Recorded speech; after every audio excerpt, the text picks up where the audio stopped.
ఓం నమ శివాయ. నా పేరు కండవల సీతారాం శర్మ. ఇది అనకాపల్లి జిల్లా నాతవరం మండలం చిక్కుడుపాలెం గ్రామంలో ఉన్నటువంటి శ్రీ శివశక్తి క్షేత్రం. ఇక్కడ ఒకే కాంపౌండ్లో 27 చిన్న ఆలయాలు, 27 మీడియం సైజ్ ఆలయాలు, 27 పెద్ద ఆలయాలు, మొత్తం వెరసి 81 ఆలయాల నిర్మాణం అవుతున్నది. అలాగే 126 ఉపాలయాలు, 200 దేవతామూర్తులతో పెద్ద పుణ్యక్షేత్ర నిర్మాణం జరుగుతున్నది. ఇప్పటికి 18 ఆలయాల నిర్మాణం జరిగింది. ఆ 18లో ఒకటి ప్రపంచంలోనే అతిపెద్ద భూగర్భ శివాలయం. ఇప్పుడు ప్రస్తుతం మనం ఆ భూగర్భ శివాలయంలో ఉన్నాం. ఈ ఆలయ విశేషం ఏంటంటే, ఇది ప్రపంచంలో అతిపెద్ద భూగర్భ శివాలయమే కాకుండా భక్తులు నేరుగా గర్భగుడిలోకి రావచ్చు. విగ్రహాలు స్పర్శ దర్శనం అంటాం. ఇది ఎక్కడా కూడా స్పర్శ దర్శనం అలౌ చేయరు. ఒక 4-5 ఆలయాల్లో అలౌ చేసినా సామాన్యులకు అందుబాటులో ఉండదు, ఎందుకంటే 5,000 రూపాయలు టికెట్ ఉంటుంది. ఇక్కడ దర్శనం ఉచితం, భక్తులు ఎవరికైనా ఉచితమే. అలాగే స్పర్శ దర్శనం కూడా అందరికీ ఉచితమే. అలాగే స్పర్శ దర్శనంతో పాటు భక్తులకి శక్తి, భక్తి, ఆసక్తి ఉంటే కనుక పూజ, అభిషేకం అన్నీ కూడా వాళ్ళ స్వహస్తాలతో చేయిస్తాం. అంతేకాదు ఇంకా వాళ్ళకి శక్తి, భక్తి, ఆసక్తి ఉంటే విగ్రహ ప్రతిష్ఠ కూడా చేయిస్తాం. ఇప్పటికీ ప్రపంచంలో ఉన్న మహిమాన శివలింగాలు 27 శివలింగాలు ఇక్కడ ప్రతిష్ఠ జరిగింది. ప్రపంచంలో ఉన్న మహిమాన శివలింగాలు అన్నీ ఇక్కడ ప్రతిష్ఠ జరుగుతూ ప్రపంచంలో ఎక్కడ లేని శివలింగాలు కూడా ఇక్కడ ప్రతిష్ఠ చేయడం జరుగుతున్నది. ఇప్పుడు ఈ పీఠం మీద ఉన్నాయి. ఇవి 12 జ్యోతిర్లింగాలు. కాశీ, శ్రీశైలం, రామేశ్వరం, కేదారేశ్వరం ఆ శివలింగాలు. ఇక్కడ ప్రపంచంలోనే ఎక్కడ లేని శివలింగాలు ఇక్కడ ప్రతిష్ఠ జరిగింది. రాగి శివలింగం, ఇత్తడి శివలింగం, శేషం శివలింగం, తగరం శివలింగం, పంచలో శివలింగం, వెండి శివలింగం. అలాగే ఇంకొన్ని మహిమాన శివలింగాలు ఉన్నాయి, కూడా చూపిస్తాను.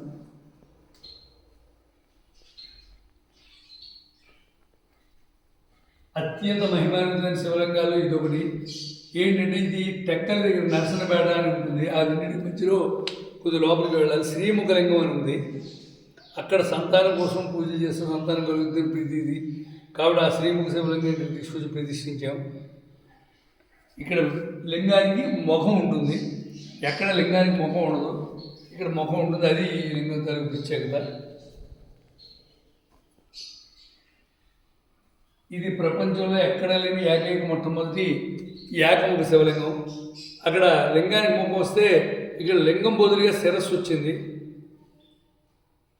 దీన్ని ఏకముఖ శివలింగం అంటారు.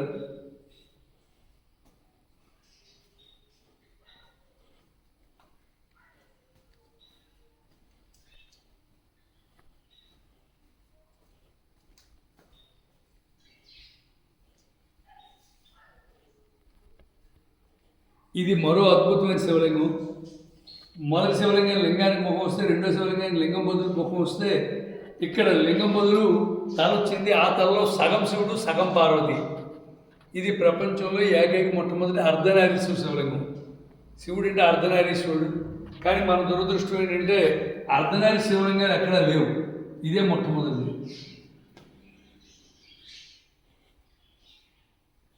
ఇది ప్రపంచంలో ఏకైక మొట్టమొదటి పార్వతీ పరమేశ్వరలింగం. అక్కడ ఒక తల వచ్చి సగం శివుడు, సగం పార్వతి. ఇక్కడ 2 శిరస్సులు వచ్చి పూర్తి శివుడు, పూర్తి పార్వతి. అలాగే ఆ మధ్యని చూడండి. ఇక్కడ ఒక తల, 2 తలలు వస్తే అక్కడ 5 తలలు వచ్చాయి. అది పంచముఖ శివలింగం. అంటే తూర్పుకో శిరస్సు ఉంటుంది, పడమరకో శిరస్సు ఉంటుంది, ఉత్తరంకో శిరస్సు ఉంటుంది, దక్షిణకో శిరస్సు ఉంటుంది, పూర్వ భాగంలో 5వ శిరస్సు ఉంటుంది. ఇంకో మహిమైన శివలింగం, దీని పేరు బాణ శివలింగం అంటారు. ఇది ఈ లింగం ఎవరు తయారు చేసింది కాదు, సృష్టిలో దాని దొరికింది.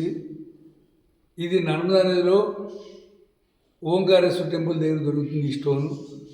ఇది రాళ్ళలో కన్నిటికీ ఉత్తమమైన రాయి.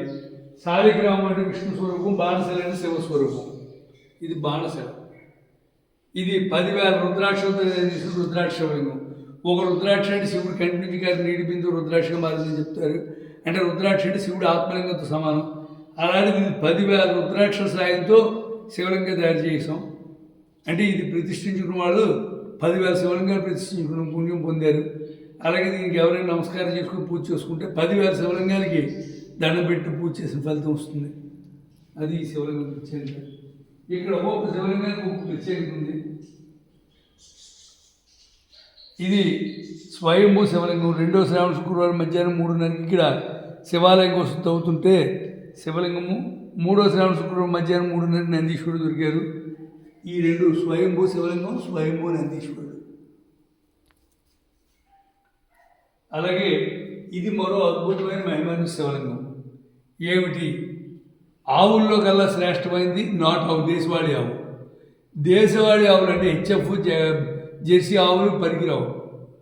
ఈ నాటు ఆవుల్లో కూడా ఇంకా శ్రేష్టమైనది ఏది దేశవాళీ ఆవుల్లో అంటే కపిల గోవు. కపిల గోవు అన్నిటికన్నా శ్రేష్టమైన ఆవు. అని కపిల గోవు అంటే ఎక్కడా మచ్చ లేకుండా నల్లగా ఉండాలి. ఆ ఆవు పేడ వేస్తే అది నేల పడితే అశుద్ధంతో సమానం. అది గాలిలో ఉంటుండగా ఆ పేడను సేకరించి దాన్ని గోమయం అంటాం. పంచగవ్యాలు: గోమూత్రం, గోమయం, గోవు పాలు, గోవు పెరుగు, గోవు నెయ్యి. వీటిని 5 గో ఉత్పత్తులు అంటారు. ఇవి 5 అమృతాలు. ఆ గోమయంతో చేసిన, అంటే గో పేడతో చేసిన శివలింగం ఇది. కపిల గోవు గోమయంతో. ఇది శిరస్సు మీద ధరిస్తే చాలా అదృష్టం. ఇది త్వరలో ప్రతిష్ఠ చేయాలి. భక్తులు ఎవరైనా ఉంటే ఇది ప్రతిష్ఠ చేయడానికి చూస్తున్నాం.